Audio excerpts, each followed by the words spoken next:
বন্ধুরা, what a match! মানে আজকের খেলা যে দেখেনি ভাই, সে ক্রিকেট দেখেনি।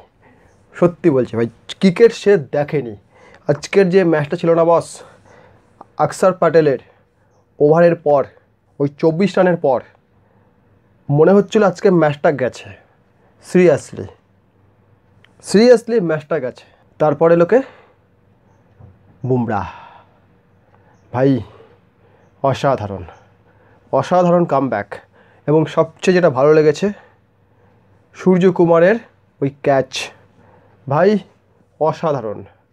আমার একটা সময় যখন খেলাটা দেখছিলাম বসে বসে, যখন ওই 24 বলে 24 রান বাকি আছে, 24 বলে 26 রান বাকি আছে, ওই মুহূর্তটা সিরিয়াসলি আমার হৃদস্পন্দন নর্মাল ডবল হয়ে গিয়েছিলো। মানে যেন এক্ষুনি আমার দমটা বন্ধ হয়ে যাবে, এরকম মনে হচ্ছিলো। এরকম সিচুয়েশন হয়ে গেছিলো। মনে হচ্ছিলো খেলাটা বন্ধ রেখে চোখ কান বন্ধ করে অন্য কোনো সেন্সেস হয়ে যায়, আমি অজ্ঞান হয়ে যাই, এরকমটা মনে হচ্ছিলো। জাস্ট এতটাই প্রেশার লাগছিল। বাট সূর্যকুমার ওই ক্যাচ, মিলারের ওই ক্যাচ পুরো রিলিজ করে দিয়েছে। বেশি কিছু বলবো না খেলার সম্বন্ধে। ম্যাচে কি হয়েছে, রোহিত রান পায়নি, কোহলি স্লো ব্যাট করেছে, অনেক কিছু হয়েছে। বাট লাস্টে গিয়ে ট্রফি পেয়ে গেছি। After 11 years 2013 champion trophy. তারপরে কোনো ট্রফি আসেনি। 14 ফাইনাল হেরেছি, 17তে ফাইনাল হেরেছি, 23-এর ফাইনাল হেরেছি, 22-এ সেই ফাইনাল হেরেছি, হেরেই গেছি। তারপরে টেস্ট চ্যাম্পিয়নশিপ দুটো হেরেছি ভাই, হেরেই গেছি, শুধুই হেরেছি। কোনো ট্রফি আমরা পাইনি, কোনো ট্রফি হাতে আসেনি। ফাইনালি এসছে। আজকের এই খেলাটা যদি জিততে না পারতো ভারত, সত্যি কথা বলছি, ভারতের ক্রিকেট দলের প্রতি দর্শকের বিশ্বাস পুরোপুরি নষ্ট হয়ে যেত। আজকে ভিউয়ারশিপ দেখে আমি অবাক হয়ে গেলাম, মাত্র 5 কোটি। লাস্টের দিকে যখন ওই বুমরার বলে যখন আউট হলো, কেয়াসান আউট হলো, তখনই ভিউয়ারশিপটা বাড়তে শুরু করলো। তার আগে 3 কোটি 4 কোটি, 3 কোটি 4 কোটির মধ্যে ছিল। ভাই ফাইনাল ম্যাচ হচ্ছে, 30-40 কোটি হওয়ার দরকার। 140 কোটির দেশ, যেখানে ওয়ার্ল্ড কাপ ফাইনালে 51 কোটি গেছিলো, 51 crore, সেখানে মাত্র 5 crore। ডিসঅ্যাপয়েন্টিং। IPL ফাইনালে 20 কোটি ছিল, 22 কোটি ছিল। But very disappointing. এর মতো ডিসঅ্যাপয়েন্টিং হয় না। কিন্তু ফাইনাল আমরা জিতে গেছি, ট্রফি আমরা পেয়ে গেছি।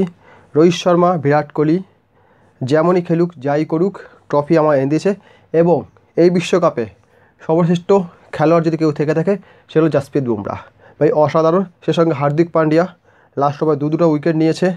সূর্যকুমারের ওই ক্যাচ ভাই, আমি জীবনে ভুলবো না। সব মিলে বেশি কিছু কথা বলবো না, অসাধারণ অনুভূতি লাগছে। এনজয় করুন এই হাইলাইটসকে। আপনি যতবার ইচ্ছে দেখবেন, ততবারই আপনি মুগ্ধ হবেন। অসাধারণ খেলা, বিশ্বাস করুন। এরকম ক্রিকেট আমি এর আগে দেখিনি।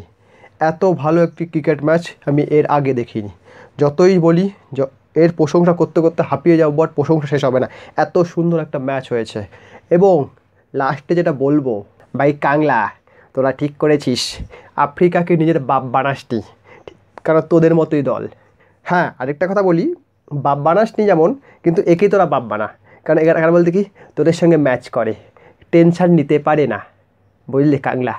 যাই হোক, কাংলাদের নিয়ে কালকে একটি ভালো ভিডিও আসবে, ভালো রকম রোস্টিং ভিডিও আসবে। একদম দিয়ে দেবো, একবারে সুন্দর করে দিয়ে দেবো, সব দিক দিয়ে এভাবে সব দিক দিয়ে দেবো, নো টেনশান। ভিডিওটা দেখুন, হাইলাইটটা গিয়ে আগে দেখুন। আমার ভিডিও দেখার সঙ্গে সঙ্গে হাইলাইটটা আগে গিয়ে দেখুন। ভাই অসাধারণ ক্রিকেট, ওয়ান্ডারফুল, জাস্ট কোনো কথা হবে না, ওয়ান্ডার। ভিডিও দেখার জন্য অসংখ্য ধন্যবাদ।